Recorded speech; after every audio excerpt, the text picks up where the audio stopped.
Senior صحافی تجزیہ کار anchor person Shahzeb Khanzada نے ہمیں جوائن کیا ہے، ان سے بات کریں گے۔ شاہزیب، کل سائفر کیس میں 10 سال سزا کا فیصلہ آیا تھا، آج توشہ خانہ ریفرنس میں سزا سنا دی گئی، کیا کہیں گے آپ؟ دیکھیے، ظاہر ہے ہارش ہے اور انہیسٹ ہے، اور صاف نظر آ رہا ہے کہ الیکشن سے پہلے یہ فیصلہ سنایا گیا ہے اور اتنی بڑی سزا سنائی گئی ہے تاکہ تحریک انصاف کے ظاہر ووٹر سپورٹر کو ڈسکریج کیا جائے۔ اس کے علاوہ تو کوئی بات نہیں سمجھ میں آتی ہے کہ آپ وکیل کو سن نہیں رہے ہیں، اتنی بڑی سزا آپ نے سنانی ہے، ان کے وکیل کو اس کے علاوہ جو حق کے اجرا ہے وہ نہیں دیا جا رہا ہے، اگر بیان کے لیے تھوڑا سا وقت مانگ رہے تھے عمران خان صاحب وہ نہیں دیا جا رہا ہے، تو صاف نظر آ رہا ہے کہ یہ بہت جلدی میں اور ایک بہت ہارش سزا سنائی گئی ہے بشرا بی بی کو بھی، عمران خان صاحب کو بھی۔ توشہ خانہ کے حوالے سے عمران خان صاحب نے ظاہر بہت زیادہ غلط بیانیاں کی ہیں، وہ جو دعوے اور وعدے کر کے حکومت میں آئے تھے اور دوسروں پر الزام لگاتے تھے کہ یہ تو توشہ خانہ کے تحفے بیچ کے کھا جاتے ہیں اور اس سے پیسے بناتے ہیں، حکومت میں آتے ہی انہوں نے یہی کام شروع کر دیا اور ظاہر تحفے بیچے، ان کی ویلیو کے حوالے سے الگ سوال اٹھتا تھا کہ آپ نے جو ان کی اسیسمنٹ کرائی وہ اس ویلیو سے بہت کم تھی جو کہ وہ ان کی مارکیٹ ویلیو ہوتی، کیش میں انہوں نے ادائیگی کی، سوال اٹھا کہ جی آپ نے کہاں سے یہ کیش ادا کیا تھا، اس کے علاوہ جو پھر رقم کی ادائیگی کے حوالے سے کس کو آپ نے گھڑی بیچی اس پر سوال اٹھا، جس پر انہوں نے کہا کہ جس کو میں نے بیچی ہے شاپ کو، اس شاپ والے نے کہہ دیا کہ جی میں نے تو خریدی نہیں ہے، کچی رسید دکھائی گئی۔ تو یہ سارے کے سارے سوالات اپنی جگہ پر پیدا ہوتے تھے کہ نہ بیکنگ ٹریل تھی عمران خان صاحب کے پاس، پیسے کہاں سے آئے، کیسے ادا کیے، نہ وہ تھا عمران خان صاحب کے پاس، کس کو بیچا نہ وہ تھا ان کے پاس، مگر اس سب کے باوجود وہ حق بنتا تھا کہ ان کے وکلا کو جرا کا حق دیا جاتا، بیان کا حق دیا جاتا،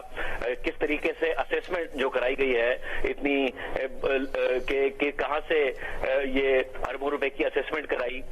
کہ یہ گھڑیاں اصل میں ان کی اتنی اربوں روپے کی مالیت بنتی تھی، اس کے اوپر جرا کا موقع دیا جاتا، یہ کچھ نہیں دیا گیا۔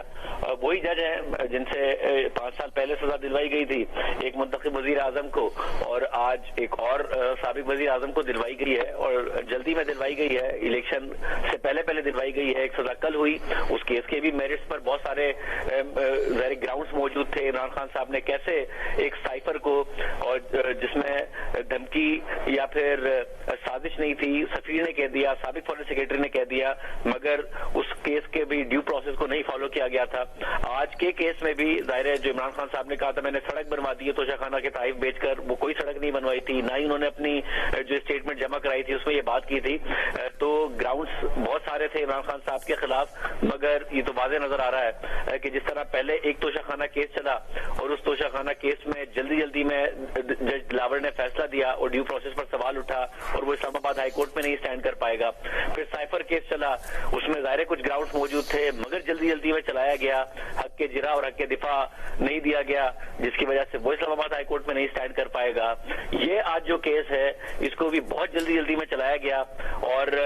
جو وکلا ہیں انہیں سنے بغیر، ان کے دلائل سنے بغیر اور گواہوں پر جرا کا حق دیے بغیر، حالانکہ اس کیس جو تھا سائفر کیس اس میں تو جج صاحب نے کہا کہ اگر عمران خان صاحب اور شاہ محمود قریشی صاحب دونوں چاہیں تو وہ جرا کر لے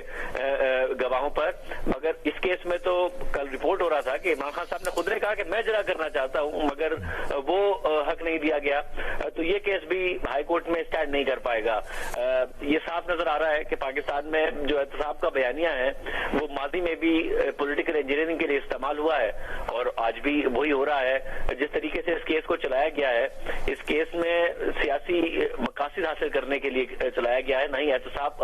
کرنے کے لیے جیسا کہ آج سے پہلے ہوتا آیا ہے، اور یہ کیس بھی ہائی کورٹ میں سٹینڈ نہیں کر پائے گا۔